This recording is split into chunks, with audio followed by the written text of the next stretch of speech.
Welcome to America's Heroes Group. Welcome back to America's Heroes Group with our partner, the National Women Veterans United, NWVU. May it's Mental Health Awareness, Military Appreciation, and Asian Pacific Heritage Month. Happy Mother's Day tomorrow. Today is Saturday, May 13th, 2023. Our host is Cliff Kelley. I'm Sean Claiborne, the co-host, Army National Guard veteran. Our executive producer is Glenda Smith. Our digital media producer is Ivan Ortega of Scouts Honor Productions. And we have, once again with us, Rochelle Crump. She's a U.S. Army veteran and founder and president of the National Women's Veterans United. And we're talking about Memorial Day and honoring women veterans because that is coming up, and that is very important. We want to do this to make sure that our women are recognized for their service that they've done and all the sacrifices they've made being in the military. How you doing, Rochelle? I'm doing fine, Sean. Thank you so much again for hosting, and this is really a great opportunity for us to talk about all those things that you just said that are so important. So tell us, what do you want us to know about the service that women have made, and what's going on with your organization? Are you doing anything special for Memorial Day? Yeah, absolutely we are. We've got a couple of parades that we'll be participating in. We're going to start off downtown on Saturday, the 27th. We're number 70 in the line, and we will be marching as well as riding on military vehicles in order to make sure that we are seen appropriately, letting all of the world know that we are alive and well, and we actually are don't want to be left out of history, as we always say. And we want to make an impact to people because a lot of times they don't know and won't ask whether or not we are soldiers or, have served in the armed forces in all the branches of service. So we're doing that on Saturday. And then on Monday, we actually have two things that we're doing, actually three things on Monday, May the 29th. We're going to start out by doing and participating in the parade at the Beverly area. It's a parade that they've had for years years and years. This will be our second time participating in it. And we look forward to it, going through the community of Beverly and actually, this is an opportunity for the community to be involved. And they were last year and the year before when we went. I mean, all of the residents come out cheering us on, and we do this because we not only want to be seen, but we actually want to bring awareness to the fact that so many women have made that ultimate sacrifice, and that's what it's all about. That's what Memorial Day is about. Even though we're veterans and we want to be seen and not left out of history, the whole thing is about making sure that women are not left out of understanding that they served and they died for this country also. As you know, that we represent the family of the Simone Robinson, who basically died as a result of her injuries in Afghanistan. And basically on the truck, that will be her unit that will be driving in on the Saturday. And then we look forward to some of the participants who actually were in Afghanistan with her when we leave from the Beverly area during that parade. We have another event with Memorial from the Dignity Memorial Evergreen Park Cemetery, located at 3401 West 87th Street. We will have a ceremony there from 12:30 to 2 o'clock. The Chicago Buffalo Troopers will be a part of the convoy into the cemetery, along with the horse and carriage in reference of not forgetting the fallen soldier. We look forward to doing that event. We have also lined up, to honor those who basically did not make it back for POW MIAs. We never forget them also. They're still missing in action. So we want to make sure that we can bring attention to that as well. And when we leave from that cemetery, we go to Restvale Cemetery, where we honor and pay tribute to Simone Robinson. Her family will be there. We'll have a bagpiper there. We'll be doing the taps, and we'll be talking about, the sacrifice that she made for this nation and just consoling her family too. That family has been through quite a bit, not just the loss of Simone, but shortly the couple years, 2 years ago, she lost 2 other daughters, not in the military, Wow. but from illnesses. And so the family has lost 3 women, 3 young women at that. Simone was only 21 years old. Her daughter was 2 years old. She's 16 now. She's getting some semblance of, of who her mother is now because they're 2 years old, and then, her mom leaving and everything. She's learning more about that process, and it's not easy for her, and so we try to stand by her also and make sure that she's okay, and then check on the family. I found that one thing that we have not done, and I had that conversation with the last sister that is living, is that we never stopped to ask her how she was doing. We've consoled the mother, we've talked to the mother all the time, and, but we never stopped to ask the sisters how they're doing, And so we have to remember that the impact that it has on all of the family, and it's a very large family, and it's a very close-knit family, and one thing for sure that we need to understand is, as we honor our fallen comrades, by remembering them on Memorial Day, we can also serve those who are living, and understanding the things that we still need to do for those veterans who are living, like homelessness of women. And that is really just a shame, and I'm going to switch the gear a little bit there to just say, out of all these years of knowing about homelessness, we as a nation have not figured this out yet. We haven't figured it out. You have now that they have families that are homeless with them when they're homeless. So you just can't say go to the VA, and the VA is basically going to take care of you and your family because they don't have the resources for that. They're really struggling with that, with having service animals. You can't send them to the shelter with service animals, So where are you sending them? It would have been nice if they had opened up a school like they've done here recently, where, we have other people who come into this country, and we're glad that they're coming to this country, and every person who is human should be able to have a bed to sleep in. But, we cannot forget those who serve this nation and have been here a long time on the battlefield for this whole thing that we call homelessness, that they should have a bed also. So, we've got to get our priorities straight. We're hoping that, we can be heard, and this is a platform for us to be heard. And I'm glad that we get this opportunity to just remind people that it is really something that we need to pay attention to. We're not political. We don't want to be a part of political, but what we want them to do, and they being those who can do it with all of this money in America, is to make sure that our veterans can have a bed to sleep in, like they had a tent to sleep in when they were serving in Afghanistan and in Iraq and all those other places that they go to defend this nation, land, air, and sea. So we want to, we don't want to interrupt what the Memorial Day is about, but it is also a remembrance that we have those that are still here that we have to take care of. So we want to definitely get that out. We want to definitely let them know that, there's so many things that still need to happen.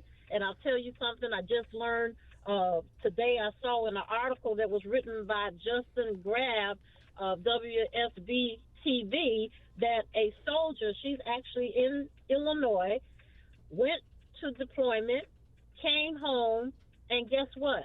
A squatter is in her house that she cannot put out. Wow, yeah. So that's something that a lot of people don't know about, that people can actually steal your property by just changing the titles. Particularly, Cook County has a big problem with that because in the Cook County clerk's office now, Karen Yarborough put up an initiative to try to make sure people were aware. And even even a local newscaster home was stolen when she was on either here. I can't remember if it was here. She went on vacation, came back home. They had changed the title of the house while they were away, and then literally just moved in. So now you have to go through a legal process to try to prove that you did not sign your house away. Absolutely. And so, we got to do more, and we got to do better than that.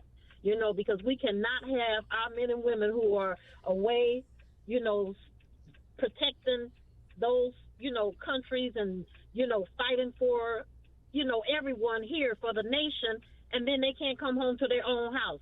That's just insane. So we've got to do better with legislation. We got to call on for executive orders and resolutions and whatever it is going to take, and it needs to be now. We can't wait, for going to court and all this thing for those who coming home. There's some things that need to be done like right now. Like we're saying, when people's lights out right now, we need to be trying to turn them on.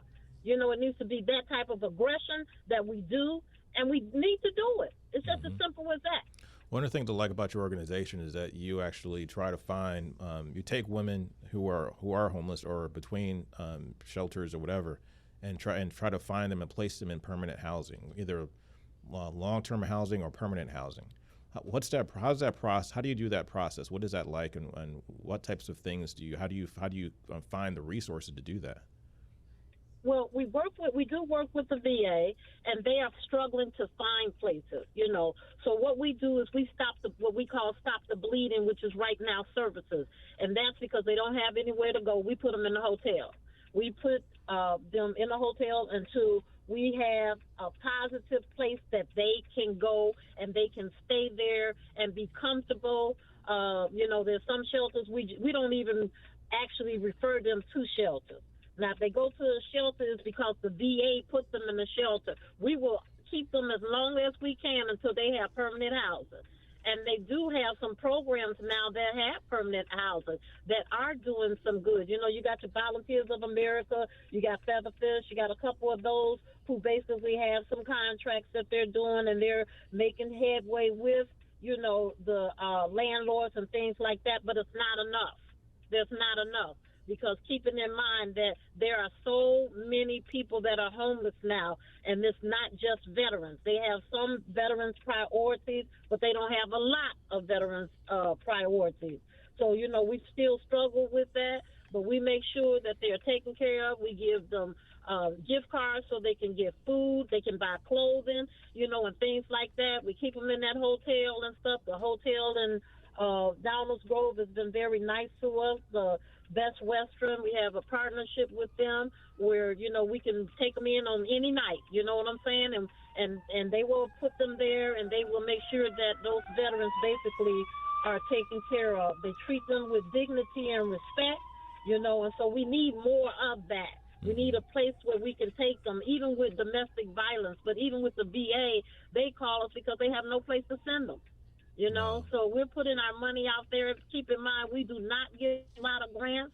A lot of the funds that we have are small fundraisers that we do, the pledges that we individually make in our organization, and then the few and small grants that we get.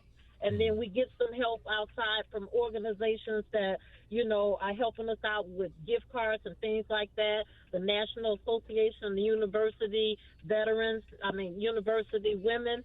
Also, we had a couple of sororities that gave us gift cards also. Sigma Rho, we want to give credit to them also. They see the need that we have, and they've tried to help us, And so there's some others, too, that, joining forces has helped us, so we have some partners, but it's still a strain because we still don't have all of the resources that we need. We need a building. That's what we're trying to get. We need a building where we can have immediate housing for them and that they can be comfortable, and we can help them through the whole process, triage, as well as then getting them back into the mainstream of how they can live in dignity and peace. Right, because the offices you have right now, you rent those facilities, right? Yes. Okay. So how do people donate? What website can they go visit, or how do they support you guys financially if they need to, if they want to participate and kind of help you guys do the work that you're doing? Because you guys find shelter and find places for people to stay, whether it's temporary, long-term, or permanent. You help feed people and give people resources, information, help people with VA benefits and things like that, but particularly women veterans, which is oftentimes we don't, like you said, we don't really hear about women veterans oftentimes, but that's the fastest demographic in the military, fastest growing demographic in the military. Yes, so they can make donations to the National Women Veterans United either by mail at 8620 South Pulaski Road, Chicago, Illinois, 60652. Also, they can Zelle us at nwvu.org@gmail.com. And then, we want to take this opportunity, too, to just, thank the police department for all that they do, the firemen, and those who are making those sacrifices, too, by serving our country and stuff. And our condolences goes out to the family of Officer Arena Preston, and before we cut it out, I want to definitely make sure that we have a moment of silence for her, because that is a tragedy, not just to that family, but for the nation, because we cannot continue to live in fear and have to be faced with these type of tragedies. Now, Rochelle, I want to ask you this question, because as a woman, as a veteran, you were served in Vietnam. When you look at all the things that women face today in the military, we look at military sexual trauma, MST, we look at discrimination, we look at even disparities between like how the different wars we're fighting and how the toxic exposures that people are exposed to fighting for our country and serving our country. What do you say to women, and first of all, do you recommend women still look at the military as a viable option? And what do you say to women that have to deal with all these challenges? I think that with all of those challenges, we on the outside have to keep fighting for those on the inside. The battles are inside, as you're saying.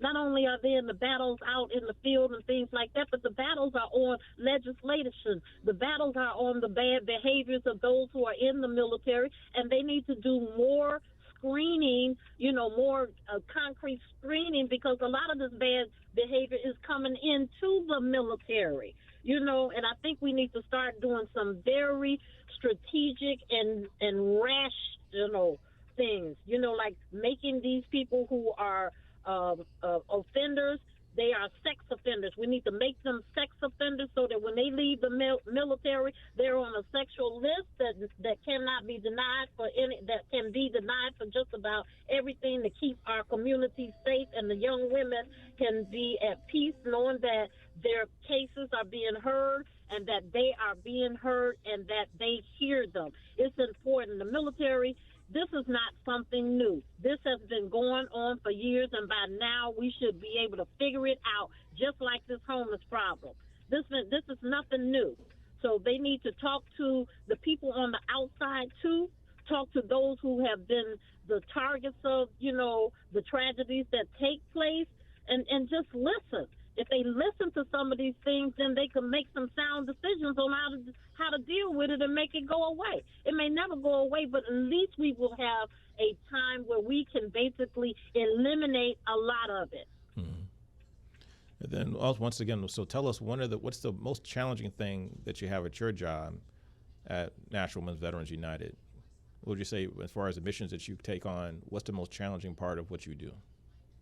I think the most challenging part is not doing as much as we could do if we had more finances and resources to do it.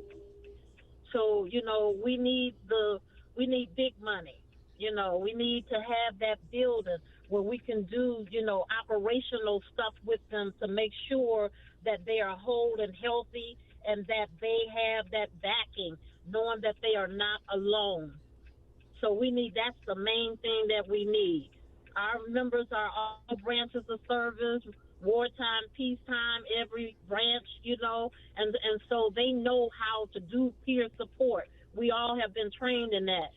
Also, we're not going to forget suicide and things like that. Those things come along with not being heard. Those things come along with not having the right resources to be with people when they need them the most, So we look at all of those things that, they kind of like are things that are keeping us from being able to really thrive the way that we could if, in fact, we had those resources. One thing I love about your facility, you have that wonderful museum downstairs in the basement, and I encourage people to really go check it out. You have a lot of stuff in there to see, memorabilia, history about women in the military. That's really great that you guys are doing that, and all the work you're doing is really phenomenal. I really appreciate you guys. Yeah, thank you so much for bringing that up, because we're very proud of it also, because it tells the story of every woman who has been along with us pretty much, and that, that lets them know that people are hearing their stories. So we are so happy about that, and we also, definitely want to make sure that they know that they are counted as the heroes of the nation, and we don't want them to forget that. Rochelle Crump, U.S. Army veteran and founder and president of the National Women Veterans United. Thanks for your time. Let's have our moment of silence, please, for Officer Arena Preston. Moment of silence. America's Heroes Group. We'll be right back.